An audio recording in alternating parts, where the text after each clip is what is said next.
ദൈവത്തിന്റെ പേടകം വെച്ച് പ്രാർത്ഥിക്കാൻ തുടങ്ങിയപ്പോൾ അവൻ അനുഗ്രഹിക്കപ്പെടുന്നത് കണ്ടപ്പോൾ ദാവീദ് തന്റെ ആളുകളോട് പറഞ്ഞു, ആ പേടകം നമ്മുടെ രാജ്യത്തിലേക്ക് നമുക്ക് കൊണ്ടുവരണം. അങ്ങനെ സന്തോഷത്തോടെ ദൈവത്തിന്റെ പേടകം കൊണ്ടുവന്നതുപോലെ കർത്താവേ, അങ്ങയുടെ വചനത്തെ സന്തോഷത്തോടെ ഞങ്ങൾ സ്വീകരിക്കുന്നു. അങ്ങയുടെ വചനത്തെ ഞങ്ങളുടെ കുടുംബത്തിൽ സന്തോഷത്തോടെ സ്വീകരിക്കുന്നു. ആദു നിമിത്തം നിങ്ങൾ അനുഗ്രഹിക്കപ്പെടാൻ ഇടവരും. ആദു നിമിത്തം നിങ്ങൾ അനുഗ്രഹിക്കപ്പെടാൻ ഇടവരും. ഈ ശുശ്രൂഷ നിമിത്തം നിങ്ങൾ അനുഗ്രഹിക്കപ്പെടും. ഈ പാട്ടു നിമിത്തം നിങ്ങൾ അനുഗ്രഹിക്കും. ഈ ആരാധന നിമിത്തം നിങ്ങൾ അനുഗ്രഹിക്കപ്പെടുന്നു. രണ്ട് കരങ്ങളെയും ഒന്ന് ഉയർത്തിപ്പിടിക്കാമോ? മോശ ഇതുപോലെ കരമുയർത്തിയപ്പോൾ ദൈവം ഒരു കിഴക്കങ്കാറ്റിനെ അയച്ച് ഇങ്ങനെയൊന്ന് മോശ പ്രാർത്ഥിക്കാൻ തുടങ്ങിയപ്പോൾ, ഇങ്ങനെയൊന്ന് ആരാധിക്കാൻ തുടങ്ങിയപ്പോൾ സ്വർഗത്തിലെ ദൈവം കൈ കെട്ടിയിരുന്നു എന്നല്ല, കൈ നീട്ടി കടലിനെ പുറകോട്ട് മാറ്റി എന്നാ എഴുതിയിരിക്കുന്നത്. ദൈവമേ, അങ്ങയുടെ വചനത്തിന്റെ ശക്തി കിഴക്കൻ കാറ്റിനെ അയക്കാൻ ഇടയാകണമേ. ആ കിഴക്കൻ കാറ്റിനെ എൻ്റെ ജീവിതത്തിന്റെ മുമ്പിൽ ഇന്ന് ഉയർന്നു നിൽക്കുന്ന എല്ലാ തടസ്സങ്ങളെ പിറകോട്ട് മാറ്റുന്ന അനുഭവങ്ങളെ എനിക്ക് തരണമേ എന്ന് പ്രാർത്ഥിച്ചുകൊണ്ടൊന്ന് സ്തുതിക്കുന്നു. പരിശുദ്ധാത്മാവേ, പരിശുദ്ധാത്മാവേ, പരിശുദ്ധാത്മാവേ, ഞങ്ങൾ സ്തുതിക്കുന്നു. ആമേൻ, ആമേൻ. ചേർന്ന് പാടാമോ? പരിശുദ്ധൻ നീ എന്നും സ്തുതൻ, ദൈവമേ നീ മാത്രം യോഗ്യനാ.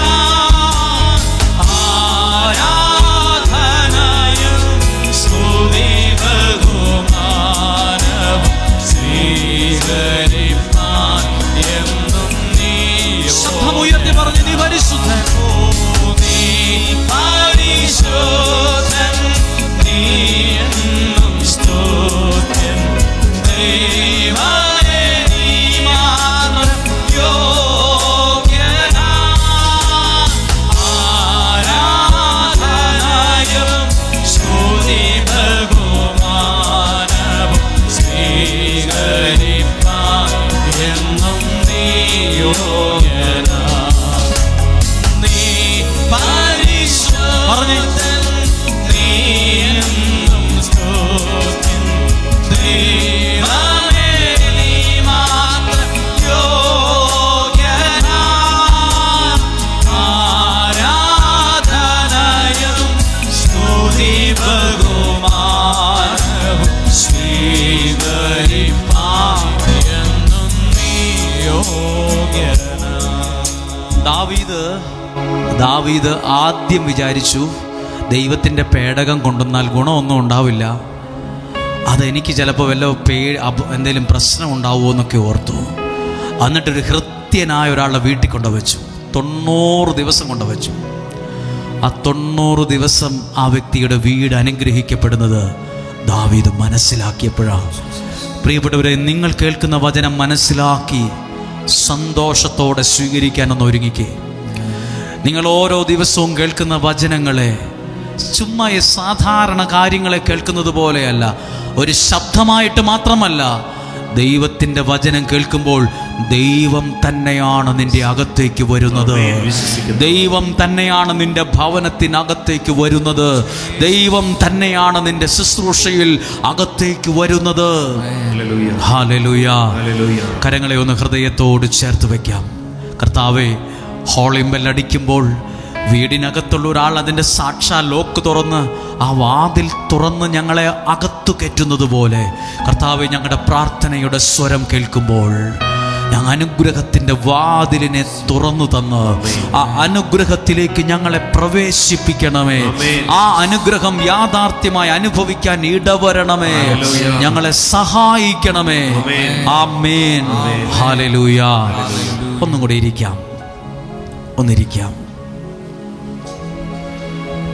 ഇപ്പോൾ നമ്മൾ കണ്ടത് ദാവീദ് ആരാധിച്ചതിനെ കുറിച്ചാണ്. ഹല്ലേലൂയ.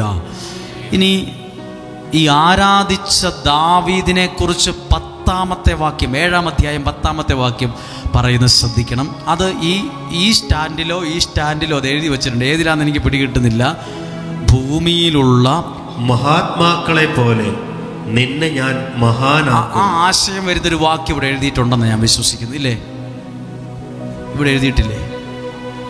ഇപ്പുറത്തെ വചനം, ചെറിയ വചനം ഉണ്ടെന്ന് തോന്നുന്നു. ഭൂമിയിലെ മഹാത്മാക്കളെ, ഈ ആശയമല്ല, മറ്റൊരാശയമുണ്ട്. ദൈവത്തിൻ്റെ വചനം ആരാധിച്ച ദാവീദിനോട് പറയുവാണ്, ഭൂമിയിലെ മഹാത്മാക്കളെ പോലെ നിന്നെ ഞാൻ മഹാനാക്കും.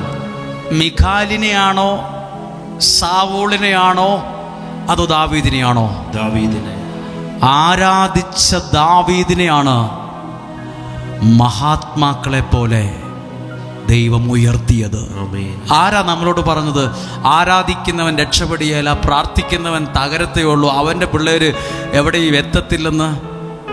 എഴുതിയിരിക്കുന്ന വാക്ക് ശ്രദ്ധിച്ച്, ആരാധിച്ച, പ്രാർത്ഥിച്ച, സ്തുതിച്ച, സർവശക്തിയോട് നൃത്തം ചെയ്ത, പറയുന്ന വാക്കാണ് ഭൂമിയിലുള്ള, പറഞ്ഞ് ഭൂമിയിലുള്ള മഹാത്മാക്കളെ പോലെ നിന്നെ ഞാൻ മഹാനാക്കും. പലരും നിന്നെ ബഹുമാനിക്കാൻ ഇടവരും. വിശ്വസിക്കുന്നു. ആരാധിക്കുന്നവനെ ദൈവം ഉയർത്തും. വിശ്വസിക്കുന്നു. ഇനി ആ വാക്യം, ഇനി അവന്റെ കുടുംബത്തെ കുറിച്ച് എഴുതിയിരിക്കുന്നത് 12-ാമത്തെ വാക്യം. ദിനങ്ങൾ തികഞ്ഞ് നീ പൂർവികരോട് ചേരുമ്പോൾ നിന്റെ ഔരസപുത്രനെ ഞാൻ ഉയർത്തും. അവന്റെ ദിനങ്ങൾ, നിങ്ങൾ ചിലപ്പോൾ ഡെയിലി ബ്ലെസ്സിങ്ങിൽ പ്രാർത്ഥിക്കാൻ പറയും. 1-2 പേര് പറഞ്ഞു, അച്ചോ അതെന്താ, അച്ഛന്മാർ പോലും പറഞ്ഞു, അതെന്താ അച്ഛൻ അതിനകത്ത് മൂപ്പെത്താത്ത മരണമെന്ന് പറയുന്നു, എന്താന്ന് പിടികിട്ടുന്നില്ലല്ലോ. ഇപ്പൊ ഇവിടെ ഒരു വാക്ക് ശ്രദ്ധിച്ചോ, ദിനങ്ങൾ തികഞ്ഞ് എന്ന് പറഞ്ഞാൽ ആയുസ്, ദൈവം കൽപ്പിച്ച ആയുസ് വരെ. അതിനു മുമ്പ് ഒരു മരണവും എനിക്കുണ്ടാകരുത്. ദൈവം എനിക്ക് ആയുസ് തന്നത്, അതാണ് എഴുതിയിരിക്കുന്ന വാക്ക്. ദിനങ്ങൾ തികഞ്ഞ് നീ പൂർവികരോട് ചേരുമ്പോൾ ആയുസ്, നിനക്ക് ദീർഘായുസ് ഉണ്ടാകും. ആരാധിക്കുന്നവന് ദീർഘായുസ് ദൈവം കൊടുക്കും. എഴുതിയിട്ടുണ്ട്, പകുതി വെച്ച് ദാവീദ് മരിച്ചു പോയെന്നല്ല, ദിനങ്ങൾ തികഞ്ഞ്. അതാ നമ്മൾ എല്ലാ ദിവസവും ഡെയിലി ബ്ലെസ്സിങ് കർത്താവെ മൂപ്പെത്താത്ത മരണത്തിൽ നിന്നും, അതായത് ദുർമരണങ്ങൾ, ദൈവം ആയുസ് കൽപ്പിച്ചതിന് മുമ്പ് ഒരു മരണവും വരരുത്. ദിനങ്ങൾ തികഞ്ഞ്, വായിച്ചേ, ദിനങ്ങൾ തികയണം, തികഞ്ഞ് നീ പൂർവികരോട് ചേരുമ്പോൾ നിന്റെ ഔരസപുത്രനെ ഞാൻ ഉയർത്തി. നോക്കൂ, ആരാധിച്ചവന്റെ മക്കളെ ഇപ്പോൾ ദൈവം ഉയർത്താൻ പദ്ധതിയിട്ടു. ഹല്ലേലൂയ. ആരാധിക്കുന്നവന്റെ മക്കളെ ഉയർത്താൻ ദൈവത്തിന് പദ്ധതി ഉണ്ടായി. ഇവിടെ ഇരിക്കുന്ന അപ്പനോ അമ്മയോ ശുശ്രൂഷകനോ ശുശ്രൂഷകയോ ആരുമാകട്ടെ, നിങ്ങൾ ചിലപ്പോൾ ഇത് ചുമ്മാ കേൾക്കുമായിരിക്കും, പക്ഷെ ഇതിനകത്ത് എഴുതിയിട്ടുണ്ട്, കഥപുസ്തകത്തിലെ ഒരു വാക്കല്ല, ദൈവം കൊടുക്കുക. ആരാധിച്ച, പ്രാർത്ഥിച്ച, നീ ആയുസ്സത്തി മരിക്കുന്നതിന് മുമ്പ് നിന്റെ മകനെ ഞാൻ ഉയർത്തി, അവന്റെ രാജ്യം സുസ്ഥിരമാക്കും. അവൻ ചിലര് പറയില്ലേ, ഓ അപ്പനുണ്ടാക്കിയതെല്ലാം മക്കള് പൊടിച്ചു തീർത്തു, അപ്പൻ സമ്പത്തുണ്ടാക്കി മക്കൾ ദർബാർ അടിച്ച് തീർത്തു.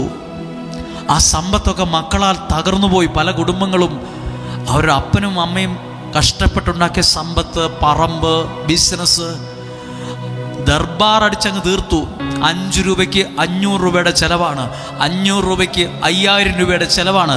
500 രൂപയ്ക്ക് ഇവിടുന്ന് പോകാം, പക്ഷെ പുള്ളി 5000 രൂപ മുടക്കിയാണ് പോകുന്നത്. ദർബാർ അടിച്ച് ചെലവാക്കി നശിപ്പിച്ചു. ഇവിടെ എഴുതിയിരിക്കുക, നിന്റെ മകൻ, ആരാധനയും പ്രാർത്ഥനയുമുള്ള ദാവീദേ, നീ ആരാധിക്കാൻ തുടങ്ങിയപ്പോൾ നിന്റെ മകനെ അനുഗ്രഹിച്ചുയർത്താൻ ദൈവം ഒരു പദ്ധതി ഇട്ടിട്ടുണ്ട്. നിന്റെ മക്കൾ തകർന്നു പോകത്തില്ല. ഇവിടെ ഇരിക്കുന്ന നിങ്ങളും ഈ ഇല്ലാത്ത സമയവും കണ്ടെത്തി ഈ ഇത്രയും ഉൾപ്രദേശത്ത് വന്ന് വണ്ടി 2, 3, 4 വണ്ടിയെ കയറി നനഞ്ഞും ഒക്കെ വണ്ടി ഭക്ഷണവും കഴിച്ചില്ല, ഉറക്കവും ശരിയായില്ല, ഇവിടെ വന്നിരിക്കുന്നുണ്ട്. ദൈവം ഇങ്ങനെയൊക്കെ ഇരിക്കുമ്പോൾ ഇവിടെ ഇരിക്കുന്ന 50 പേരല്ല നിങ്ങളെ കാണുന്നേ. നമ്മൾ കാണുന്നില്ലേലും ഈ ആരാധിക്കുന്നത് നമ്മൾ ആരാധിക്കുന്നത് കാണുന്നൊരു ദൈവമുണ്ട്. നമ്മൾ കാണുന്നില്ല ആ ദൈവത്തെ, പക്ഷെ ആ ദൈവം നമ്മളെ കാണുന്നുണ്ട്. ആ ദൈവം ഇതേപോലൊരു പദ്ധതി ഇടുമെങ്കിലോ, ഇന്ന് പ്രാർത്ഥിക്കുന്ന ഓരോ അമ്മയോടും അപ്പനോടൊക്കെ പറയുക, നീ ആരാധിച്ചത് നിമിത്തം നിന്റെ മക്കളെ ഞാൻ ഉയർത്തി അനുഗ്രഹിക്കും, നിന്റെ കുഞ്ഞുങ്ങളെ അനുഗ്രഹിക്കും, നിന്റെ കുഞ്ഞുങ്ങളെ അനുഗ്രഹിക്കും. എഴുതിയിട്ടുണ്ട്. സാവൂളിനോടല്ല പറഞ്ഞത്, മിഖാലിനോടല്ല പറഞ്ഞത്. സാവൂളിന്റെ പുത്രി മിഖാല് പറഞ്ഞു, നാണമില്ലേ നിങ്ങൾക്ക്?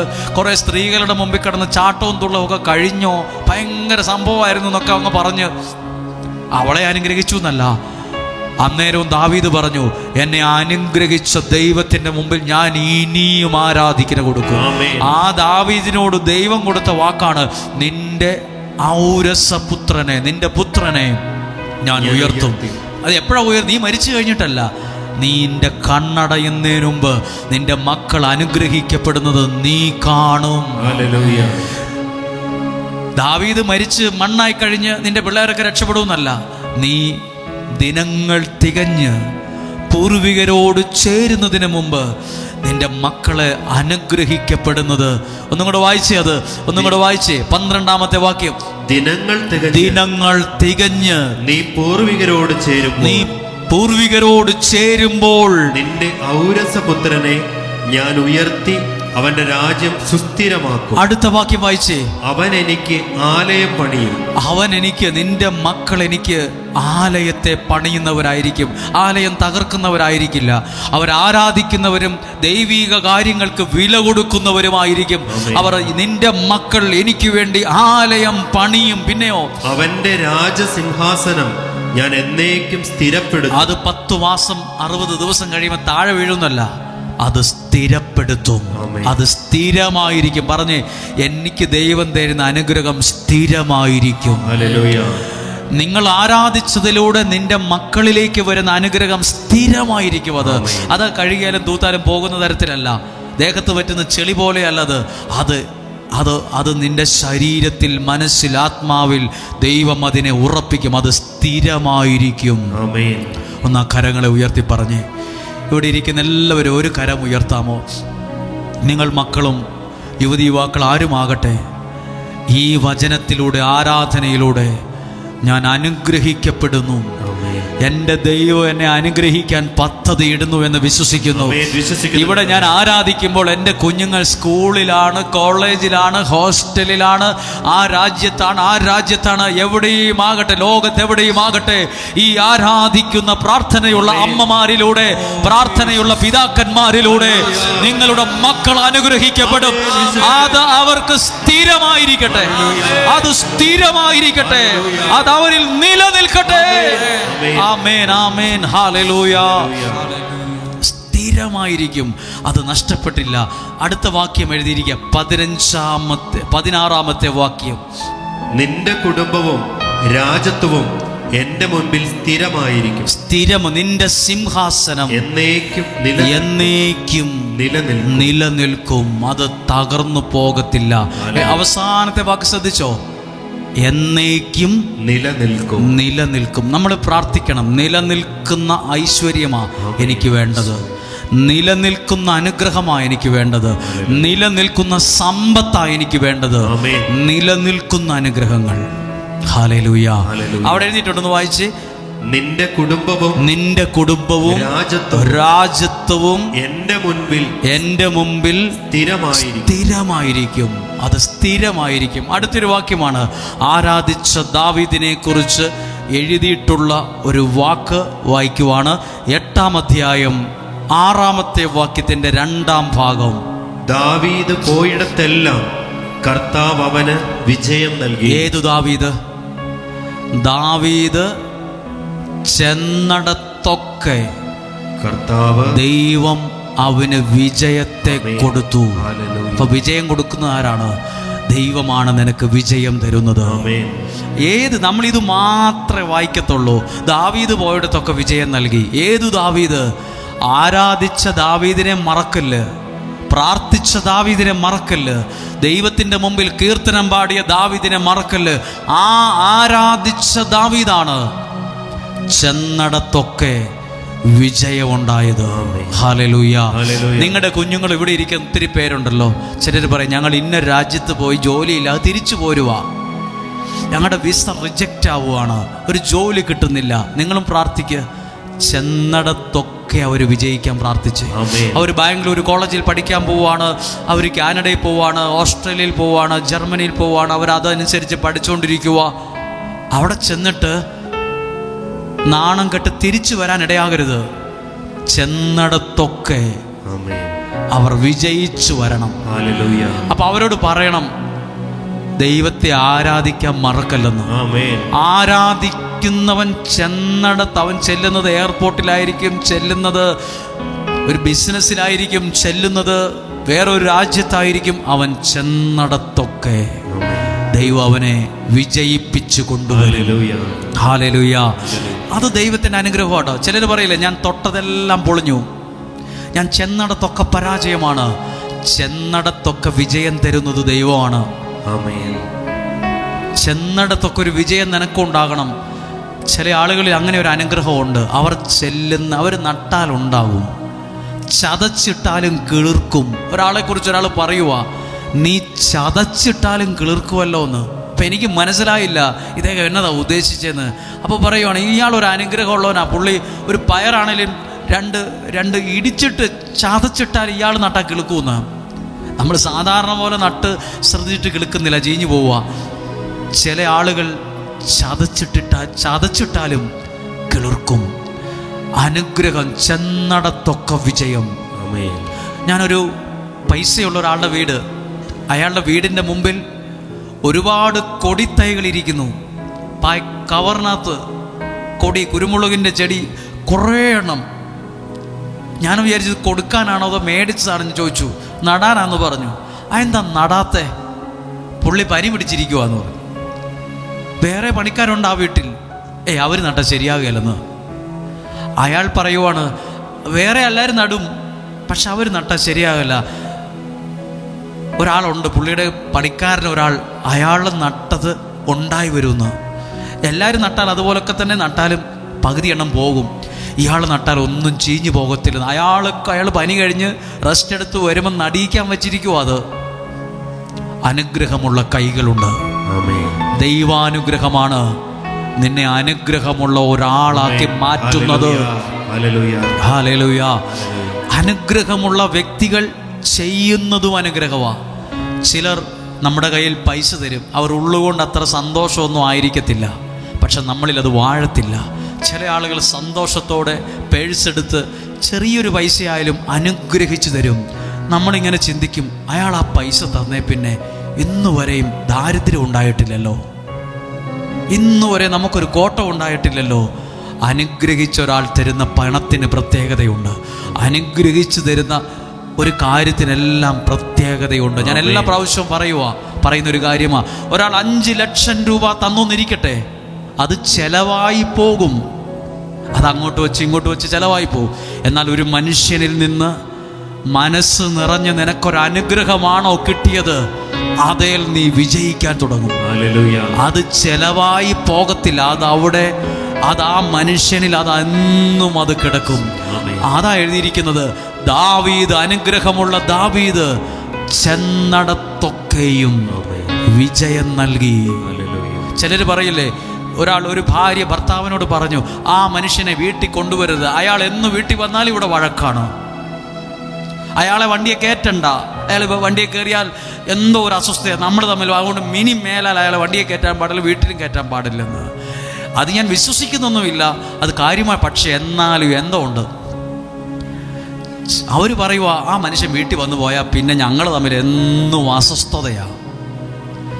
എന്നാൽ ചില ആളുകൾ വരും പറയും, ആ മനുഷ്യൻ വന്നേ പിന്നെ നമ്മുടെ വീട് പണി വേഗത്തിലാകാൻ തുടങ്ങിയല്ലോ, ആ മനുഷ്യൻ വന്നേ പിന്നെ പ്രാർത്ഥിച്ചേ പിന്നെ നമ്മൾ ആ മനുഷ്യനോട് പ്രാർത്ഥിച്ചുകൊണ്ടിരിക്കുമ്പോൾ തന്നെയാണല്ലോ അപ്പുറത്ത് എൻ്റെ കൊച്ചിനൊരു അനുഗ്രഹം ദൈവം കൊടുത്തത്.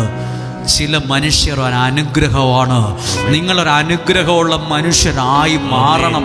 ഈ വചനം നിങ്ങൾ കേൾപ്പിക്കും. നിങ്ങളുടെ മക്കൾ ചിലപ്പോൾ മറ്റു രാജ്യങ്ങളിൽ, വിദേശ രാജ്യങ്ങളിലൊക്കെയും കണ്ടിട്ടില്ലാത്ത, കേട്ടിട്ടില്ലാത്ത വലിയ വലിയ രാജ്യങ്ങളിൽ സന്തോഷം, അവിടെ ചെന്നിടത്തൊക്കെ അവർ വിജയിച്ചു വരണം. അതിന് വേണ്ടത് അനുഗ്രഹമാണ്. അനുഗ്രഹം വരുന്നത് ആരാധനയിലൂടെയാണ്. ആരാധിച്ച ദാവീദിനെ എത്ര ശക്തമായിട്ടാണ് അനുഗ്രഹിച്ചത്. അടുത്തൊരു ഭാഗം കൂടി എഴുതിയിട്ടുണ്ട്. 8-ാം അധ്യായം 14-ാമത്തെ വാക്യം. അവൻ ഏദോമിൽ കാവൽപ്പടയെ നിയമിച്ചു. ഏദോമ്യർ ദാവീദിന് അടിമകളായി. അവൻ ചെന്നിടത്തെല്ലാം കർത്താവ് അവന് വിജയത്തെ നൽകി. അതേ വാക്യം വീണ്ടും എഴുതിയിരിക്കുക. ദാവീദ് ചെന്നിടത്തൊക്കെ വിജയം നൽകി. 8-ാം അധ്യായം 14-ാമത്തെ വാക്യത്തിൽ എഴുതിയിരിക്കുന്നു, ദാവീദ് അവിടെ കാവൽപ്പടയെ നിയോഗിച്ചു, അവിടെയും അവന് വിജയം കൊടുത്തു. ഇന്ന് നമ്മൾ ആരാധിക്കാൻ പോവുകയാണ്, കുറച്ചു നേരം ഒന്ന് പ്രാർത്ഥിക്കാൻ പോവുകയാണ്. എല്ലാവരും ഈ പറഞ്ഞ കാര്യങ്ങളെ ഒന്ന് മനസ്സിലേക്ക് കൊണ്ടുവന്നേ. സാവൂളിൻ്റെ പുത്രി മിഖാൽ പറഞ്ഞു, ആരാധിച്ചവനെ നോക്കിയിട്ട് പറഞ്ഞു, നാണമില്ലേ നിനക്ക്? എനിക്ക് നിന്നോട് പുച്ഛം തോന്നുന്നു, ഒരു ദേഷ്യം തോന്നുന്നു. പുച്ഛം തോന്നിയ, നിന്ന തോന്നിയ വ്യക്തിക്ക് മരണം വരെയും കുഞ്ഞുങ്ങൾ പോലും ഇല്ലായിരുന്നു. അവൾക്ക് ആ അനുഗ്രഹം നിഷേധിക്കപ്പെട്ടു. എന്നാൽ ആരാധിച്ച ദാവീദിന് മക്കളുടെ മക്കൾ പോലും അനുഗ്രഹിക്കപ്പെടാൻ തുടങ്ങി. ആ ദാവീദിനോട് പറയൂ, ആരാധിച്ച നിന്റെ മക്കളെ ഞാൻ നിന്റെ കണ്ണടയുന്നതിന് മുമ്പ്, പിതാക്കന്മാരോട് ചേരുന്നതിന് മുമ്പ് നിന്റെ ഔരസപുത്രനെ ഞാൻ ഉയർത്തി അനുഗ്രഹിക്കും. അവൻ്റെ ഐശ്വര്യം സ്ഥിരമായിരിക്കും. നിന്റെ മക്കൾ ആരാധിക്കുന്നവന്റെ മക്കൾ അനുഗ്രഹിക്കപ്പെടും. ഒന്ന് എഴുന്നേറ്റ് നിൽക്കാമോ? എല്ലാവരും ഒന്ന് പ്രാർത്ഥിക്കാൻ തുടങ്ങിക്കേ. ഇനി കുറച്ചു നേരം ഒന്ന് പ്രാർത്ഥിക്കുവാണ്. നമ്മൾ ഇത്രയൊക്കെ കേട്ടിട്ട് ചിലപ്പോൾ നമ്മൾ തന്നെ വേഗത്തിൽ മറന്നു പോകും. നമ്മൾ തന്നെ ഇത് വേഗത്തിൽ മറന്നു പോകും. കർത്താവേ, ഇന്ന് ഈ ശബ്ദം കേട്ട എല്ലാ പ്രിയപ്പെട്ടവരെയും ശ്രേഷ്ഠരായി കണ്ടുകൊണ്ട് ഇവർക്ക് വേണ്ടി ഒന്ന് പ്രാർത്ഥിക്കുവാണ്. നിങ്ങൾ എഴുന്നേറ്റ് നിൽക്കുമ്പോൾ നിങ്ങളും പ്രാർത്ഥിച്ചേ. നിങ്ങളും ചില കാര്യങ്ങളെ മനസ്സിൽ കാണുന്നുണ്ട്. നിങ്ങളുടെ ചിലരുടെ വഴികൾ അടഞ്ഞതാണ്. ചെങ്കടൽ പോലെ അത് മുന്നിൽ അടഞ്ഞു കിടക്കുവാണ്. ഞാൻ നോക്കിയിട്ട് അത് പുറകോട്ട് മാറുന്നില്ല, പലരും നോക്കിയിട്ട് അത് പുറകോട്ട് മാറുന്നില്ല. പക്ഷെ ദൈവം നിനക്കൊരു കിഴക്കൻ കാറ്റിനെ അയച്ചു തരും.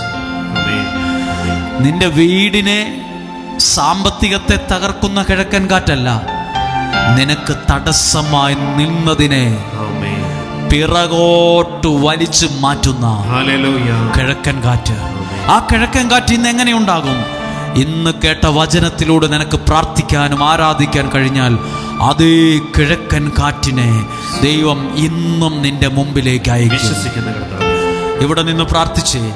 ഇസ്രായേൽ ജനം മരുഭൂമി കൂടെയാണ് കടന്നുപോയതെങ്കിലും, ചെങ്കടലിൽ കൂടെ പോകേണ്ടി വന്നാലും ദൈവം നയിച്ചത് കാനാൻ ദേശത്തേക്കാണ്. ഇവിടെ നിൽക്കുന്ന ചിലർ 4 വശവും നോക്കിയിട്ട് പറയുന്നു, ഇവിടെ പ്രശ്നം, ഇപ്പുറത്ത് പ്രശ്നം, എല്ലാ വശത്തും എനിക്ക് പ്രശ്നമായി, എനിക്ക് ഒരു തരത്തിൽ മുന്നോട്ട് പോകാൻ പറ്റുന്നില്ല എന്ന് പറയുമ്പോഴും ഓർക്കുക, ദൈവം നിന്നെ മരുഭൂമി കൂടെയും ചെങ്കടലിൽ കൂടെയും ഒന്ന് കയറ്റി ഇറക്കുന്നത് കാനാൻ ദേശത്തേക്കാണെന്ന് മറന്നു പോകണ്ട. എന്തോ ഒരു അനുഗ്രഹത്തിലേക്ക് ദൈവം എന്നെ കൊണ്ടുപോകുന്നത്. എന്തോ ഞാൻ ഇന്നുവരെ കണ്ടിട്ടില്ലാത്തൊരു അനുഗ്രഹത്തിലേക്ക് ദൈവം എൻ്റെ കുടുംബത്തെ ഇന്ന് കൊണ്ടുപോയിക്കോൾ. ഇന്ന് ഞാൻ നോക്കുമ്പോൾ കാണുന്നത് ചെങ്കടലും, ഇന്ന് ഞാൻ നോക്കുമ്പോൾ കാണുന്നത് മരുഭൂമിയും, ഇന്ന് ഞാൻ നോക്കുമ്പോൾ കാണുന്നത് ഫറവോയുടെ സൈന്യത്തെയുമാണെങ്കിൽ ദൈവം എന്നെ കൊണ്ടുപോകുന്നത് എന്തോ ഒരു നന്മയ്ക്കാണ്, എന്തോ ഒരു അനുഗ്രഹത്തിലേക്ക് ദൈവം എന്നെ കൂട്ടിക്കൊണ്ടു പോവുകയാണെന്ന് ഞാനത് വിശ്വസിക്കുന്നു. കർത്താവേ, ലോകത്താർക്കും ചെയ്തു കൊടുക്കാത്തൊരു കാര്യം ഇസ്രായേൽ ജനം ആരാധിച്ചപ്പോൾ അവർക്ക് വേണ്ടി ദൈവം ചെയ്തതുപോലെ ചെങ്കടലിനെ ദൈവം പുറകോട്ട് മാറ്റിയെന്ന് ഇന്ന് നിന്റെ പ്രശ്നങ്ങൾ പുറകോട്ട് മാറും. ഇന്ന് നിന്റെ പ്രയാസങ്ങൾ പുറകോട്ട് മാറും. ഇന്ന് നിന്റെ ബന്ധനങ്ങൾ പുറകോട്ട് മാറും. ഇന്ന് നിന്നെ ഭരിച്ചിരുന്ന അന്ധകാര സ്വാധീനങ്ങൾ പുറകോട്ട് മാറും. നിന്നെ ഭരിച്ചിരുന്ന അന്ധകാര സ്വാധീനങ്ങൾ സകലതും പുറകോട്ട് മാറും. നിനക്കൊരു വഴി ദൈവം തുറക്കും.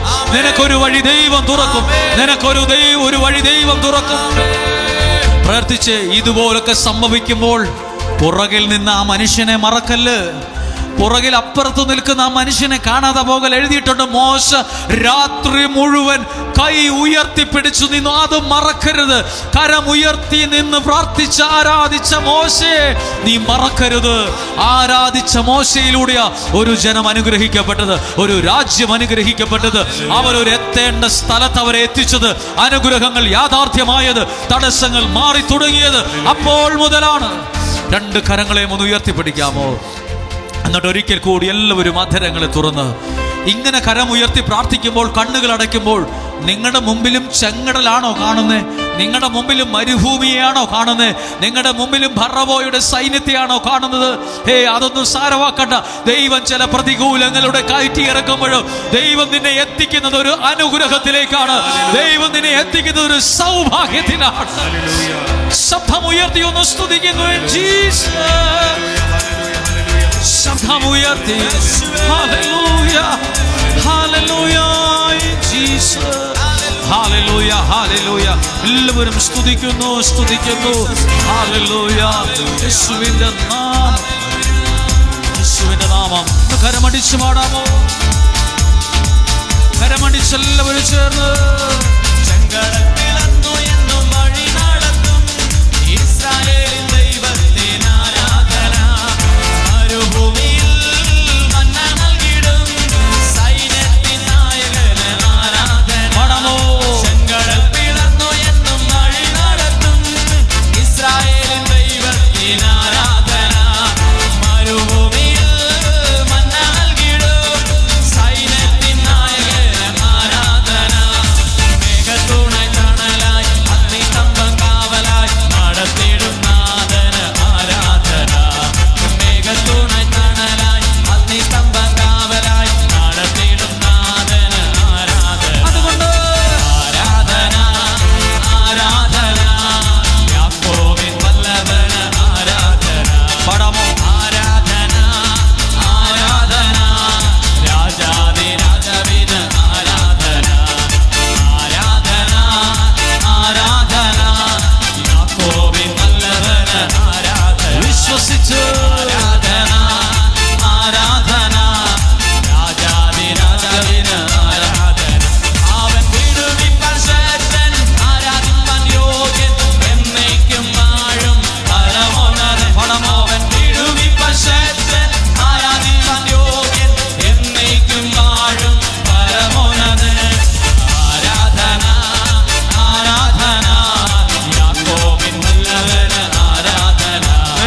ആരാധന, ആരാധന, രാജാധിരാജവിന് ആരാധന. ആരാധന, ആരാധന, യാക്കോബിൻ വല്ലഭന് ആരാധന. ആരാധന, ആരാധന. നീ എഴുന്നേറ്റ് കാലുറപ്പിച്ചു നിൽക്കും. നീ ചാടി എഴുന്നേൽക്കും. നിന്റെ ജീവിതത്തിൽ ഒരു തുള്ളിച്ചാട്ടം ഉണ്ടാകും. ദൈവം നിന്നെ ഒരു സാക്ഷ്യമായി നിർത്തും. ഹല്ലേലൂയ.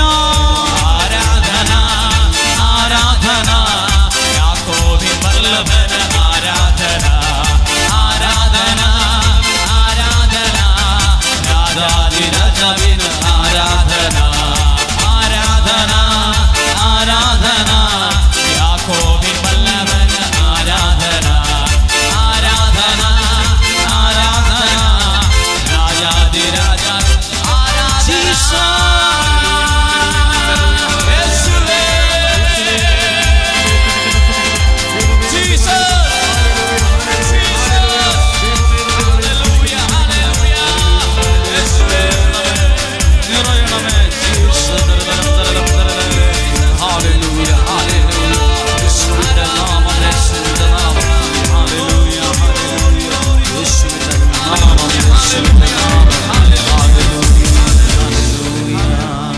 ഒരിക്കൽ കൂടി സാധ്യമെങ്കിൽ കണ്ണുകളൊന്ന് അടയ്ക്കാമോ? ചില കാര്യങ്ങൾ നമ്മൾ പെട്ടെന്ന് മറന്നുപോകും. കണ്ണുകളടച്ച് ആരാധിക്കുന്ന ദാവീദിനെ ദൈവം അനുഗ്രഹിച്ച അതേപോലെ എന്നെ അനുഗ്രഹിക്കണമെന്ന് പറയണം. സങ്കീർത്തനം 150 അധ്യായം. സങ്കീർത്തനം അവസാനിക്കുന്നത് 150 അധ്യായത്തോടെയാണ്. ഇങ്ങനെ എഴുതിയിരിക്കുന്നത്: കർത്താവിനെ സ്തുതിക്കുവിൻ, ദൈവത്തിൻ്റെ വിശുദ്ധ മന്ദിരത്തിൽ അവിടുത്തെ സ്തുതിക്കുവിൻ, പ്രതാപപൂർണമായ ആകാശവിധാനത്തിൽ അവിടുത്തെ സ്തുതിക്കുവിൻ, ശക്തമായ പ്രവൃത്തികളെ പ്രതി അവിടുത്തെ സ്തുതിക്കുവിൻ, അവിടുത്തെ മഹിമാതി ആശയത്തിന് ചേർന്ന വിധം അവിടുത്തെ സ്തുതിക്കുവിൻ, കാഹളനാദത്തോടെ അവിടുത്തെ സ്തുതിക്കുവിൻ, വീണയും കിന്നരവും മീട്ടി അവിടുത്തെ സ്തുതിക്കുവിൻ, തപ്പുകൊട്ടിയും നൃത്തമാടിയും അവിടുത്തെ സ്തുതിക്കുവിൻ, തന്ത്രികളും കുഴലുകളും കൊണ്ട് അവിടുത്തെ സ്തുതിക്കുവിൻ, കൈത്താളം കൊട്ടി അവിടുത്തെ സ്തുതിക്കുവിൻ, ഉച്ചത്തിൽ മുഴങ്ങുന്ന കൈത്താളം കൊട്ടി അവിടുത്തെ സ്തുതിക്കുവിൻ.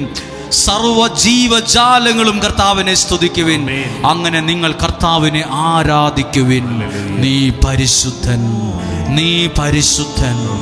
സൈന്യങ്ങളുടെ ദൈവമായ കർത്താവ് പരിശുദ്ധൻ. എൻ്റെ ദൈവം പരിശുദ്ധനാണ്. എല്ലാവരും ഒന്ന് കണ്ണുകളടച്ച് ഇപ്പോൾ ഒന്ന് പ്രാർത്ഥിക്കാൻ തയ്യാറായിക്കേ. ചെങ്കടലിനെ പുറകോട്ട് മാറ്റാൻ ശക്തനായ ആരാ ഇവിടെ ഉള്ളത്? ദൈവം തന്നെ നേരിട്ട് ഇടപെട്ട ആ പ്രശ്നം പരിഹരിച്ചത് കണ്ടോ? ദൈവം ഒരു കിഴക്കൻ കാറ്റ് അയക്കും കേട്ടോ. ദൈവം ഒരു കിഴക്കൻ കാറ്റ് നിന്റെ നേർക്ക് വായിക്കും കേട്ടോ. ആരാധിക്കുമ്പോൾ നിന്റെ മക്കളിലേക്ക് അയക്കും കേട്ടോ. ഇവിടെ ഇരിക്കുന്ന ചില അമ്മമാർ ഇന്ന് കരഞ്ഞുകൊണ്ട് പറഞ്ഞു, ഞങ്ങളുടെ വീട്ടിൽ പൊട്ടാത്തൊരു പാത്രം പോലും ഇല്ലെന്ന്. എൻ്റെ വീട്ടിലെ പാത്രം, ഞാൻ ചോദിച്ചു എങ്ങനെയാ അമ്മേ പാത്രമൊക്കെ പൊട്ടിയത്? എൻ്റെ മകൻ ലഹരിക്ക് അടിമയാണ്. അവൻ മിക്സി അടിച്ച് പൊട്ടിച്ചു, TV അടിച്ച് പൊട്ടിച്ചു, പൊട്ടാത്തൊരു പാത്രവും ഇല്ല. ജനലവൻ അടിച്ച് പൊട്ടിച്ചു. അവൻ വരുമ്പോൾ ഞങ്ങൾക്ക് ഭയമാണ്. മദ്യത്തിലെ മയക്കുമരുന്നിന് അടിമയായ മകനിലേക്ക് കർത്താവേ കിഴക്കൻ കാറ്റിനെ അയക്കണമേ, കിഴക്കൻ കാറ്റിനെ അയക്കണമേ. ഇവിടെ ഇരുന്ന ചില മാതാപിതാക്കൾ പറഞ്ഞു, എൻ്റെ മകൻ മദ്യപാനിയാണ്, എൻ്റെ മകൻ മദ്യപിച്ചു വന്ന് എൻ്റെ മകൻ്റെ ഭാര്യയെ അവൾ ഉപദ്രവിക്കുന്നുണ്ട്, അവൾ 2 പ്രാവശ്യം പിണങ്ങിപ്പോയി, വല്ല കയ്യബദ്ധം പറ്റുപോയി എന്ന പേടിയുണ്ട്. കർത്താവേ, ഇതുപോലെ തകർന്ന കുടുംബങ്ങളിലേക്ക് കിഴക്കൻ കാറ്റിനെ അങ്ങ് അയക്കണമേ, കിഴക്കൻ കാറ്റിനെ അയക്കണമേ. ഇവിടെ വന്ന ചിലർ പറഞ്ഞു, ഞങ്ങളുടെ വീട് അങ്ങ് കുഴിയിലാണ്, അങ്ങ് കുഴിയിലാണ് ഞങ്ങളുടെ വീട് ചോർന്നൊലിക്കുന്ന ഒരു അവസ്ഥയിലാണ്. ദൈവമേ, അനുഗ്രഹത്തിന്റെ കിഴക്കൻ കാറ്റിനെ ആ അവസ്ഥയിലേക്ക് അയക്കണമേ. ചിലർ പറഞ്ഞു, എൻ്റെ പ്രിയപ്പെട്ടവർ എൻ്റെ കൂടെ ഇല്ല, എൻ്റെ പ്രിയപ്പെട്ടവർ ചിലർ മരിച്ചുപോയി, ഞാൻ ഇന്ന് അങ്ങ് ഒറ്റക്കായതുപോലെ, അങ്ങ് ഒറ്റപ്പെട്ടതുപോലെ, ആരും ഇല്ലാത്തതുപോലെ ഒരു ഫീലിംഗ്. ദൈവമേ, അങ്ങയുടെ ആ കിഴക്കൻ കാറ്റിനെ ഇന്ന് എൻ്റെ പേർക്ക് അയക്കണമേ. ആ കിഴക്കൻ കാറ്റിനെ അയക്കണമേ. സർവജീവജാലങ്ങൾ കർത്താവിനെ സ്തുതിക്കുന്ന സമയം കിഴക്കൻ കാറ്റിനെ അയക്കണമേ. എൻ്റെ ജീവിതത്തിലേക്ക്, തകർന്ന സാമ്പത്തികത്തിലേക്ക് ഈ അനുഗ്രഹത്തിന്റെ കിഴക്കൻ കാറ്റിനെ അയക്കണമേ. ഈ കിഴക്കൻ കാറ്റ ചെങ്കടലിനെ പുറകോട്ട് മാറ്റിയത്, അവർക്കൊരു വാതിൽ തുറന്നു കൊടുത്തത്. അതുകൊണ്ട് പറഞ്ഞ, നീ പരിശുദ്ധൻ, നീ പരിശുദ്ധൻ, നീ എന്നും സ്തുത്യൻ. ദൈവമേ, നീ മാത്രം യോഗ്യനായി ആരാധനയും സ്തുതി ബഹുമാനവും സ്വീകരിപ്പാൻ എന്നും നീ. ഇവിടെ ഇരുന്ന് ചിലര് പറഞ്ഞു, എൻ്റെ മകളുടെ കുടുംബ ജീവിതം തകർന്നു കിടക്കുകയാണ്, തകർന്നിരിക്കുവാണ്. ഇനി എന്താ ചെയ്യണ്ടേ? ഡിവോഴ്സിലേക്ക് പോകണമെന്ന് അറിയത്തില്ല. ആകെ തകിടം പറഞ്ഞു കിടക്കുന്നു. എൻ്റെ കുഞ്ഞിൻ്റെ ഭാവി അങ്ങനെയാ. ഇവിടെ ഇരിക്കുന്ന അങ്ങനെയുള്ളവർ പറഞ്ഞ് ആ ആവശ്യത്തിലേക്ക്, ആ നിയോഗത്തിലേക്ക് കർത്താവെ അങ്ങ് മോശ കരം ഉയർത്തിയപ്പോൾ അയച്ച ഒരു കിഴക്കൻ കാറ്റുണ്ടല്ലോ, അതെൻ്റെ കുടുംബത്തിലേക്ക് അയക്കണമേ. വഴക്കുകളും ബഹളങ്ങളും നിറഞ്ഞ എൻ്റെ വീട്ടിലേക്ക് അയക്കണമേ. തമ്മിൽ മിണ്ടാതിരിക്കുന്ന എൻ്റെ വീട്ടിലേക്ക് അയക്കണമേ. സമാധാനമില്ലാത്ത എൻ്റെ വീട്ടിലേക്ക് അയക്കണമേ. അസ്വസ്ഥമായ എൻ്റെ തലമുറകളിലേക്ക് അയക്കണമേ. എൻ്റെ കുഞ്ഞിൻ്റെ ഭാവിയിലേക്ക് അയക്കണമേ. അതുകൊണ്ട് ഞങ്ങൾ പറയുന്നു, നീ പരിശുദ്ധനാണ്, പരിശുദ്ധൻ, നീ എന്നും പോരാത്തൻ. ദൈവമേ, നീ മാത്രം യോഗ്യനായി ആരാധനയും സ്തുതി ബഹുമാനവും സ്വീകരിപ്പാൻ എന്നും നീ. പ്രാർത്ഥിക്കുമ്പോൾ ഓർത്തെ ദാവീദുണ്ടല്ലോ, ദാവീദ് ദൈവത്തിന്റെ പേടകം കൊണ്ടുവന്നപ്പോൾ എന്തോ ദോഷം വരുമെന്ന് വിചാരിച്ച് ഹിത്യനായ ഒരാളെ വീട്ടിൽ വെച്ചു. 90 ദിവസം ദാവീദ് അപ്പുറത്തുനിന്ന് നിരീക്ഷിക്കുന്നുണ്ടായിരുന്നു, എന്തെങ്കിലും സംഭവിക്കുമോ. അപ്പോൾ ദാവീദ് കണ്ടു, ദൈവത്തിന്റെ പേടകം ഇരിക്കുന്ന ആ ഹിത്യന്റെ വീട് ഓരോ ദിവസവും അനുഗ്രഹിക്കപ്പെട്ടെന്ന് കണ്ട് ദാവീദ് പറഞ്ഞു, തന്റെ സഹപ്രവർത്തകരോട് പറഞ്ഞു, ആ ഹിത്യനായ മനുഷ്യന്റെ വീട്ടിൽ നിന്ന് ദൈവത്തിന്റെ പേടകം നമുക്ക് സന്തോഷത്തോടെ നമ്മുടെ രാജ്യത്തേക്ക് കൊണ്ടുവരണം. നമ്മുടെ ജീവിതത്തിലേക്ക് സന്തോഷത്തോടെ വചനത്തെ സ്വീകരിക്കാമോ? സന്തോഷത്തോടെ സ്വീകരിച്ച് ആ കരങ്ങളെ ഒന്ന് അല്പം ഉയർത്തി യാചനാപൂർവ്വം പിടിച്ച്, കർത്താവിന്റെ കുടുംബം അനുഗ്രഹിക്കപ്പെടണം, ആ വാഗ്ദത്ത പേടകം നിമിത്തം, ആ ദൈവത്തിന്റെ പേടകം നിമിത്തം, ഈ ആരാധന നിമിത്തം, ഈ വചന നിമിത്തം ഞാനും എൻ്റെ കുടുംബവും അനുഗ്രഹിക്കപ്പെടണം. എൻ്റെ മക്കൾ, ഓട്ടിസം ബാധിച്ച എൻ്റെ കുഞ്ഞുങ്ങൾ, ബുദ്ധി വളർച്ചയില്ലാത്ത എൻ്റെ കുഞ്ഞുങ്ങൾ, തകർന്ന എൻ്റെ കുടുംബ ജീവിതത്തിലേക്ക് ദൈവമേ അങ്ങയുടെ കിഴക്കൻ കാറ്റിനെ അയക്കണമേ, കിഴക്കൻ കാറ്റിനെ അയക്കണമേ. വിശ്വസിച്ചുകൊണ്ട് പറയുന്നു, നീ പരിശുദ്ധൻ,